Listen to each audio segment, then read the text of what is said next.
cross-examination. Ayan, so mga kapatid, dako tayo sa ating first presentation ng negative Sanreo ng Catholic. Bibigyan kita ng 15 minutes. Your time start now. Isa sa malaking problema sa pagdating sa doktrina ng faith alone o yung manampalataya ka lang, yan ay hindi nakasaad sa Bible. Sa katunayan, sukang-suka ang banal na kasulatan dyan. Gagamit ako ng sitas. Santiago 2:14 hanggang 26. Ayon kay Santiago 2:14, mga kapatid ko, kung sasabihin ng isang tao na siya ay may pananampalataya, subalit wala siyang mga gawa, ano ang pakinabang noon? Maliligtas ba siya ng pananampalataya? Ayon kay Santiago, kung sasabihin ng isang tao na siya ay may pananampalataya, subalit wala siyang gawa, ano ang pakinabang noon? Maliligtas ba siya ng pananampalataya? Unang sitas, ano ang nilalahad? Unang sitas pa lang, nagque-question na si Apostol Santiago pagdating sa faith alone. No? Kasi sukang-suka ang mga alagad sa doktrina ng faith alone. Saan nyo ba kinuha ang faith alone doctrine, mga Baptist? Sa Bible nyo kinuha yan. Kaya nga, mga Bible alone kayo. Kaya sorry na lang, my dear, hindi Bible si Apostol Santiago. Dahil hindi pa buo ang Bible nung nangaral ang mga apostol. Ayon kay Santiago 2:15, maaaring ang isang kapatid na lalaki o babae ay walang damit o kinukulang sa pang-araw-araw na pagkain. Ano ang sabi ni Santiago? Ang isang kapatid na lalaki o babae ay walang damit o kinukulang sa pang-araw-araw na pagkain. Ano ang ibig sabihin nito? Kinukulang sa pananampalataya ang ating kapatiran dahil hindi lubos ang pagpapakain ng aral sa kanila. Kaya sila kinakapos ng kakanin sa araw-araw sa pamamagitan ng pananampalataya, hindi ng pananampalataya lang. Sumunod, Santiago 2:16, anong sabi ni Santiago? At ang isa sa inyo ay nagsabi sa kanila, humayo kayo ng mapayapa, magpainit kayo at magpakabusog. Ngunit hindi mo naman ibinigay sa kanila ang mga kailangan ng katawan. Ano ang kapakinabangan noon? Sabi ni Santiago, bigyang diin Sanrio, magpainit kayo at magpakabusog. Ngunit kung hindi mo naman ibinigay sa kanila ang mga kailangan ng katawan mo, ano ang kapakinabangan nun? Ano ang ibig sabihin ng sitas na to? Magpainit kayo ng pananampalataya nyo at magpakabusog kayo sa pamamagitan ng aral. Ibigay mo ang katawan mo sa pamamagitan ng paggawa para magkaroon ka ng pakinabang. Busugin mo sila sa pamamagitan ng pananampalataya, sa pamamagitan ng pagpapakain sa kanila, at mapapakain mo sila ng pananampalataya kung lalakipan mo ng gawa, hindi lang tititigan, kumilos ka. Meron bang nagpapakain na hindi kumikilos o gumagawa? Ano yan? Wow! Magic! Dito tayo sa sinabi ni Apostol Santiago. Santiago 2:17. Ganyan din ang pananampalataya kung wala itong gawa. Ito ay patay sa kanyang sarili. Malinaw sa sinabi ni Santiago, kung wala itong gawa ang pananampalataya, ito ay patay sa kanyang sarili. Patay sa kanyang sarili ang pananampalatayang walang gawa. Patay sa kanyang sarili ang faith alone. Kaya, ipanalangin natin ang mga patay, mga kapanalig. Rest in peace. Ayon kay Apostol Santiago 2:18, maaaring may magsabi, ikaw ay may pananampalataya, ako ay may mga gawa. Ipakita mo ang iyong pananampalataya na wala ang iyong mga gawa at ipapakita ko sa iyo ang aking pananampalataya sa pamamagitan ng aking mga gawa. Sabi ni Santiago sa 2:18, ipakita mo ang iyong pananampalataya. Wala ang iyong gawa. Ikaw yan. Nakausap ko. Ngayon, sabi ni Santiago, natatayo sa harap mo, ipapakita ko sa iyo ang aking pananampalataya sa pamamagitan ng aking mga gawa. Si San Santiago, isang apostol, ay nananampalataya na nilalakipan ng gawa. Ayon mismo yan sa apostol. Maging si Apostol Santiago ay nagpapakita ng pananampalatayang may gawa. Kaya hindi maaaring ang mga apostol ay maging faith alone. Dahil unang-una, ang simbahang Katoliko, which is the Catholic Church, ay isang apostolic church na may apostolic tradition, na may apostolic succession, at hindi yan pwedeng maging faith alone.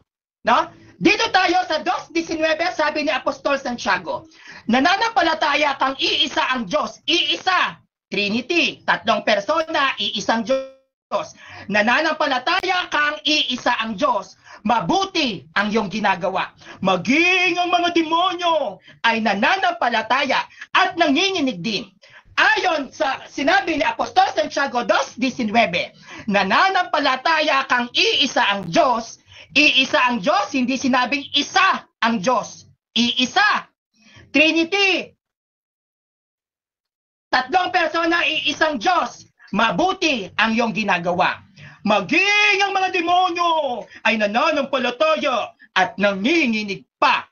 Ang mga demonyo ay mga faith alone.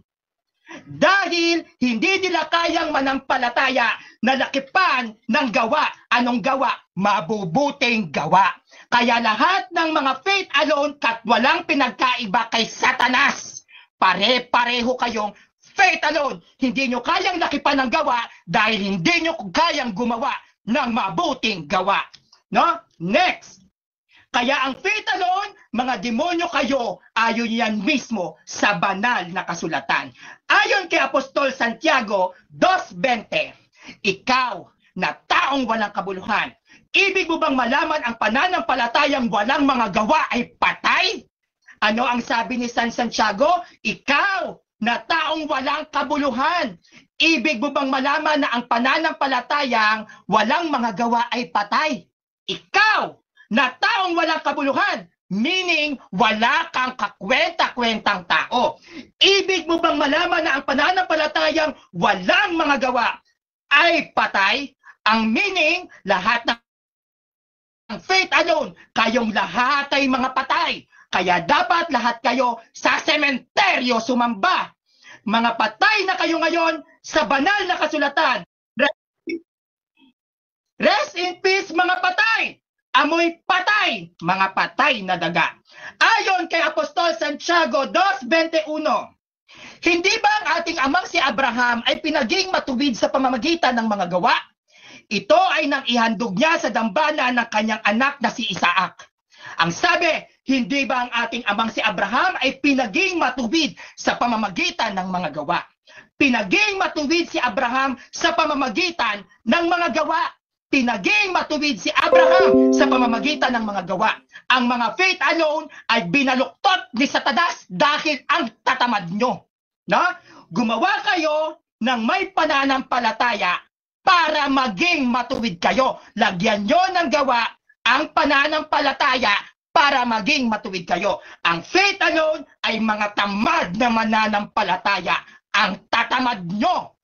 Ayon sa sulat ni Apostol Santiago 2:22, iyong nakita na ang pananampalataya ay gumagawang kalakip na kanyang mga gawa at ang pananampalataya ay naging ganap sa pamamagitan ng mga gawa.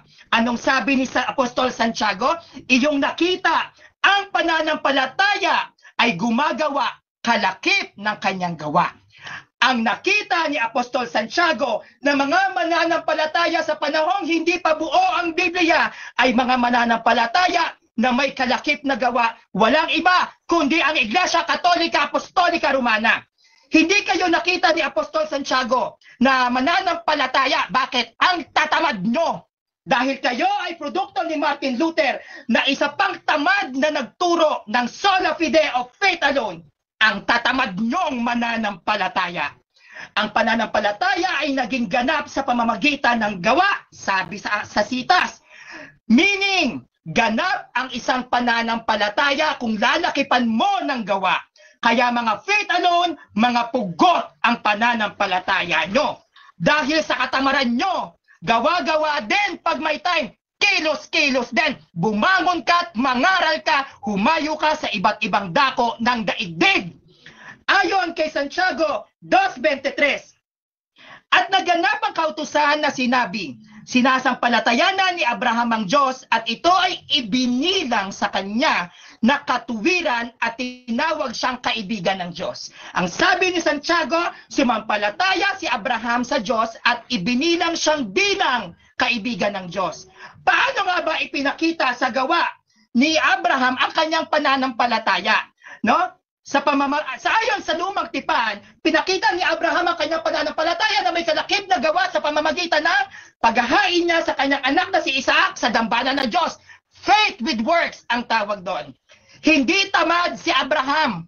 Kaya wag niyo siyang itulad sa inyo, kayong mga faith alone kayo, na ang tatamad ninyo at kayo ay mga batugang mananampalataya.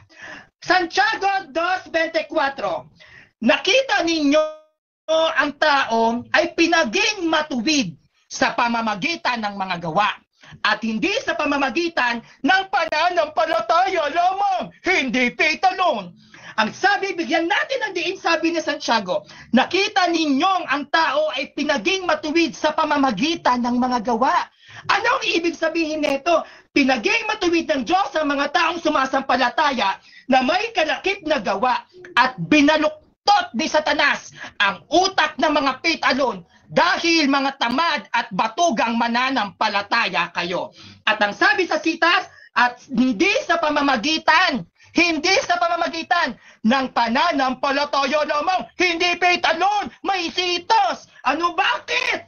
Sabi ni Apostol Santiago, hindi sa pananampalataya lamang. Pag sinabi hindi, no? Wag mas marunong pa kay Apostol Santiago, mga Baptist Church, dahil unang-una, wala kayong sinaunang Kristiyano. Kami ang mas may nakakaalam niyan. Ayon kay Apostol Santiago 2:25, hindi ba sa gayon ding paraan si Rahab na isang patutot ay pinaging matuwid sa pamamagitan ng mga gawa? Matapos niyang tanggapin ang mga sugo, sila ay pinaalis niya at pinadaan sa ibang landas. Anong sabi ni Santiago? Hindi ba gayon din paraan si Rahab na isang patutot ay pinaging matuwid sa pamamagitan ng mga gawa? Si Rahab ay pinaging matuwid o pinabanal ng Diyos dahil sa kanyang pananampalataya na may paggawa, hindi faith alone. Hindi faith alone, wag fake news. Now, ang mananampalatayang batugan, yan yung mga faith alone. No? Santiago 2:26, kung paano ang katawang walang espiritu ay patay, gayon din ang pananampalataya na walang mga gawa. No? Bigyan diin, Sanrio, bigyan diin. Kung paano ang katawang walang espiritu ay patay, gayon din ang pananampalatayang walang mga gawa. Ano ang ibig sabihin nito? Ang mga pananampalatayang walang gawa, ang faith alone ay mga patay. At pag patay ka, mangangamoy patay na daga ka. Ang faith alone ay mga amoy patay na dagang mananampalataya dahil mga patay na kayo. Mahal na ina, ipanalangin mo ang mga yumao, ora pro nobis. Tinukoy ni Santiago ang parehong talata para ipahiwati na ang paniniwala ni Abraham ay itinugma ng kanyang mga gawa na naging dahilan ng kanyang pananampalataya na maging isang tunay na mananampalataya at hindi isang patay na pananampalataya gaya ng mga faith alone na yumao. Rest in peace. Ipanalangin natin, mga kapanalig, ang mga yumao. Sa lumang tipan, sila ay may katangiang taglay ng mga tao na paulit-ulit na nagpapakita sa kanilang mga gawa na mapagkakatiwalaan silang maging tapat, maaasahan, at mapagkakatiwalaan sa pamumuhay ayon sa mga bagay na kanilang pinaniniwalaan. At upang tuparin ang kanilang Diyos at sa kanilang kapwa-tao, sila ay nagpakita ng gawa para maramdaman ng Diyos ang kanilang pananampalataya. Sila yung mga tagasunod at pinagagawa ng Diyos kahit walang matibay na katibayan, no? Para ipakita ang kanilang pananampalataya sa Diyos na may kalakip na paggawa. Hindi po yumao ang mga Israelita sa lumang tipan dahil kahit Wala silang matibay na katibayan noon na may Diyos na nag-e-exist dahil dumadaan lamang ito sa mga propeta, sila ay naniniwala at sumusunod sa kautusan. Ang pagsunod sa kautusan ay dapat lakipan mo ng gawa. Pag sumusunod ka sa kautusan, nananampalataya ka. At para manampalataya ka at masunod mo ang kautusan, lakipan mo ng gawa. Pananampalataya, may paggawa, hindi faith alone. Bakit sila sumusunod sa Diyos sa lumang tipan? Dahil sa kanilang pananampalataya. Paano sila sumusunod sa Diyos sa pamamagitan ng pananampalataya? Ipinapakita nila sa pamamagitan ng gawa. Diba? Okay, so dyan natatapos ang first presentation ng ating negative